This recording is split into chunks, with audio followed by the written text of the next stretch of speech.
Hello everyone, आपका बहुत बहुत स्वागत है हमारे चैनल आयुर्वेद सिद्ध में। आज के इस लेक्चर में हम बात करने वाले हैं अष्टांग हृदय का चैप्टर नंबर 1, जिसका नाम है आयुष काम्य अध्याय। तो देखिए, आयुष काम्य अध्याय के बारे में क्या कहा गया है। आयु काम्यन्ते इति आयुष कामा तेभ्यो हितः आयुष काम्य तम आयुष काम्यम। क्या कहा गया, आयु की कामना करने वालों के लिए जो हितकारी अध्याय है उसको हम क्या कहते हैं, आयुष काम्य अध्याय कहते हैं। मतलब जिन लोगों को चाहिए कि उनकी लाइफ स्पैन अच्छी हो, उसके लिए जो एक चैप्टर बनाया गया, उस चैप्टर को हम क्या कहते हैं, आयुष काम्य अध्याय कहते हैं। इसके बाद यहाँ पे सबसे पहला टॉपिक हमें दिया है आयुर्वेद का पर्यजन, मतलब आयुर्वेद का पर्पज़ क्या है। ठीक है, आयुर्वेद का पर्पज़ क्या है। ठीक है, तो आयुर्वेद के पर्पज़ के बारे में क्या कहा गया, आयु काम्य मानेन धर्म अर्थ सुख साधनम आयुर्वेद उपदेशेषु विधय परम आदरा। मतलब धर्म, अर्थ और सुख, इन सभी का साधन क्या है, आयु है। और इस आयु की कामना करने वाले पुरुष को क्या करना चाहिए, आयुर्वेद के दिए हुए उपदेशों का पालन करना चाहिए। मतलब धर्म, अर्थ और सुख, इन सभी का साधन, मतलब इन सभी की सोर्स क्या है, हमारी आयु है। और इस आयु की कामना करने वाले को, मतलब जो चाहते हैं उनकी लाइफ स्पैन अच्छी हो, उनको क्या करना चाहिए, आयुर्वेद के उपदेशों का पालन करना चाहिए। मतलब जो चीज़ें आए यहाँ पे आयुर्वेद में बताई गई उनको फॉलो करना चाहिए। अभी हमने कहा कि धर्म, अर्थ और सुख का सबका साधन क्या है, आयु है। लेकिन एक्चुअल में आयु क्या है, लाइफ क्या है आयुर्वेद के अकॉर्डिंग। तो आयुर्वेद लाइफ को किस तरह से डिफाइन करता है, शरीर इंद्रिय सत्व आत्म संयोगे धारी जीवितम नित्यक्षय अनुबंधस्य पर्याय आयु उच्यते। क्या कहा गया है कि आयु क्या है आयुर्वेद के अकॉर्डिंग, पंच भौतिक शरीर, इंद्रियां, मन और आत्मा, इन सब का जिस किसी पुरुष में जितने समय तक संबंध रहता है उतने समय तक उसकी आयु रहती है। मतलब जब आपका बॉडी, आपकी इंद्रियां यानी कि आपके ऑर्गन्स, मन और आत्मा, इन सब का कोऑर्डिनेशन जितने टाइम तक रहता है उतने टाइम तक उस इंडिविजुअल की क्या होती है, लाइफ स्पैन होती है। ठीक है, अब यहाँ पे नेक्स्ट लाइन में इसमें क्या कहा गया है, नित्य क्षय अनुबंधस्य पर्याय आयु उच्यते। यानी कि आयु के यहाँ पे क्या क्या, जीवित, अनुबंध और धारी, ये सब आयु के सिनोनियम्स कहे गए हैं। ठीक है, तो यहाँ पे ये आपसे क्वेश्चन पूछ लिया जाता है कि आयु के सिनोनियम्स कौन कौन से कहे गए हैं, तो आप याद रखिएगा जीवितम, अनुबंध और धारी, ये सब क्या है, आयु के सिनोनियम्स कहे गए हैं। ठीक है, इसके बाद अभी मैंने बताया कि धर्म, अर्थ और सुख और साधन, इन सब का धर्म, अर्थ और सुख, इन सभी का साधन क्या है, आयु। तो अब हम बात करते हैं कि ये जो तीनों टर्म्स हैं, धर्म, अर्थ और सुख, इन सब का मतलब क्या होता है। तो धर्म का मतलब क्या होता है, जिससे इस लोक और परलोक में सभी प्रकार के सुख भोगे और मोक्ष की सिद्धि हो। मतलब जिससे सुख की सिद्धि हो और मोक्ष की सिद्धि हो, उसको हम क्या कहते हैं, धर्म कहते हैं। इसी तरह अर्थ, अभिद्य, धन, वस्तु, प्रयोजन तथा निर्वृत्ति, इन अर्थों में अर्थ शब्द का प्रयोग किया जाता है। नेक्स्ट है हमारा सुख। सुख क्या है, ये सभी इष्ट मित्र तथा शत्रु को जो प्रियजनक होता है। मतलब जो सबको प्रिय है, जो सब लोग चाहते हैं, क्या चाहते हैं, सुख चाहते हैं। ठीक है, इसके बाद है हमारा आयुर्वेद का अवतरण, की मतलब आयुर्वेद की जो आज नॉलेज है वो किस तरह से ट्रांसफ़र हुई। तो देखिए, दो संहिताएं हम मेन पढ़ते हैं, चरक संहिता और सुश्रुत संहिता। तो चरक, आचार्य चरक के अकॉर्डिंग क्या था कि जो हमारा आयुर्वेद का ज्ञान था वो सबसे पहले किस पे था, ब्रह्मा जी पे। ठीक है, वो ज्ञान ब्रह्मा जी ने किसे दिया, दक्ष प्रजापति को, देन वो अश्विनी कुमार, इसके बाद वो ज्ञान गया इंद्र भगवान, उसके बाद ज्ञान गया भारद्वाज, और देन उसके बाद आत्रेय पुनर्वसु को गया। आत्रेय पुनर्वसु ने जी ने क्या किया, उस ज्ञान को अग्निवेश आदि 6 शिष्य, कौन कौन थे, अग्निवेश, भेल, जतुकरण, प्राशर, हारित और चारपाणी। ये आपसे एमसीक्यूज में पूछा जाता है, इंपॉर्टेंट क्वेश्चन है कि यहाँ पे अग्निवेश आदि 6 शिष्यों के नाम क्या थे, आपको याद होने चाहिए। इसी तरह आचार्य सुश्रुत ने भी आयुर्वेद का अवतरण बताया, लेकिन उनके अकॉर्डिंग भी सेम था कि ब्रह्मा जी, देन उसके बाद प्रजापति, देन उसके बाद अश्विनी, देन उसके बाद इंद्र।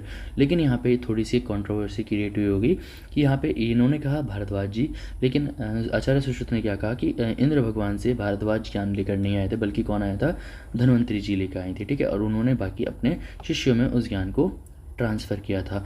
ये नाम आपको इम्पॉर्टेंट नहीं है, आपको इम्पॉर्टेंट कौन से कहे गए, अग्निवेश आदि के 6 शिष्य जो बताए गए यहाँ पे। ठीक है, आचार्य चरक के।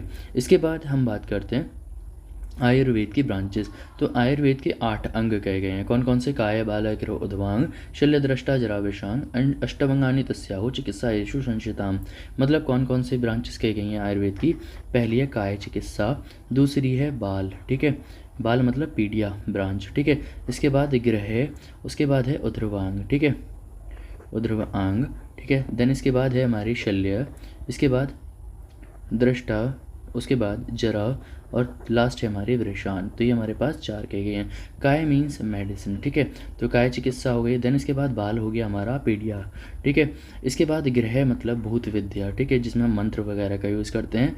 ENT उद्रवांग, ठीक है। शल्य मीन्स सर्जरी। दृष्टा मीन्स आपकी टॉक्सिकोलॉजी। इसके बाद जरा है रासायनिक, ठीक है, ये है हमारी रासायनिक या साइंस ऑफ रीजनरेशन। इसके बाद है वृषान, जिसको हम कहते हैं साइंस ऑफ एप्रोडिएसी। तो हमारे पास 8 ब्रांचेस कही गई हैं आयुर्वेद की। इसके बाद है हमारे दोष विवेचन। देखिए जिस तरह से आपकी body according to some modern science क्या किससे मिलके बनी है, सेल से मिलके बनी है, और सेल ने मिलके क्या किया, टिश्यू को कंसिस्ट किया। देन उसके बाद हमारी बॉडी का डेवलपमेंट हुआ, है ना, फॉर्मेशन हुआ। और यही सेल्स क्या करते हैं, हमारी बॉडी की ग्रोथ कराते हैं।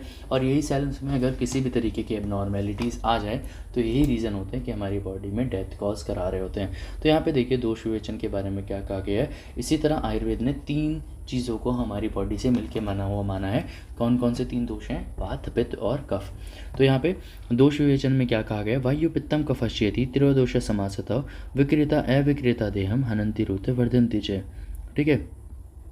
इन्होंने क्या कहा है कि वात, पित्त, कफ, कौन कौन से दोष होते हैं, वात, पित्त और कफ, ये हमारे शारीरिक दोष हैं। कौन से दोष बताए हैं यहाँ पर इन्होंने, शारीरिक दोष, ठीक है। तो शारीरिक दोष कितने टाइप के होते हैं, 2। पहला होता है शारीरिक दोष, दूसरा होता है मानसिक दोष, ठीक है। तो कौन सा है, एक शारीरिक एक मानसिक। मानसिक में आते हैं आपके रज और तम। तो अगर आपसे कोई पूछता है दोष कितने टाइप के हैं, 2, शारीरिक और मानसिक। शारीरिक दोष फर्दर 3 टाइप के हैं, वात, पित्त और कफ। इसी तरह मानसिक दोष कितने टाइप के हैं आपके, 2, रज और तम।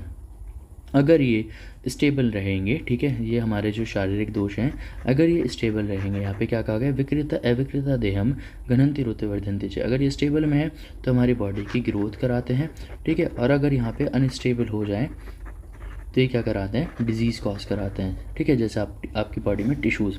तो यहाँ पे देखिए अगर ये स्टेबल फॉर्म में है तो यहाँ पे क्या करा रहे हैं, हमारी बॉडी में ग्रोथ करा रहे हैं, ठीक है।